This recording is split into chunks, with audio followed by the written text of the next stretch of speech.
And now for the EFD group, Mr Farage. Another one bites the dust. Country number 4, Spain, gets bailed out, and we all, of course, know that it won't be the last.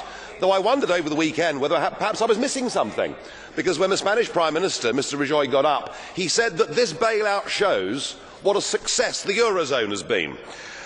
And I thought, well, having listened to him over the previous couple of weeks telling us there wouldn't be a bailout, I've got the feeling after all his twists and turns he's just about the most incompetent leader in the whole of Europe.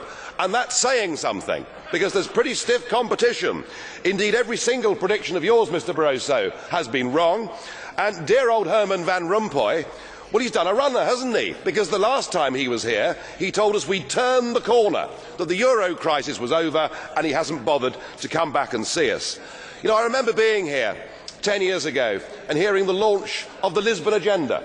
We were told that with the euro by 2010 we would have full employment, and indeed that Europe would be the competitive and dynamic powerhouse of the world. By any objective criteria, the euro has failed, and in fact there is a looming impending disaster. You know, this deal makes things worse, not better. 100 billion is put up for the Spanish banking system, and 20% of that money has to come from Italy. And under the deal, the Italians have to lend to the Spanish banks at 3%, but to get that money, they have to borrow on the markets at 7%. It's genius, isn't it?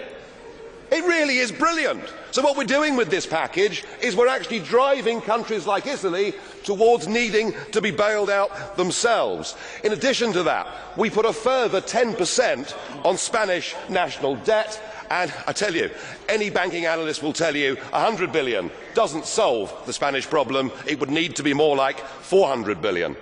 And with Greece teetering on the edge of euro withdrawal, the real elephant in the room is that once Greece leaves, the ECB, the European Central Bank, is bust. It's gone.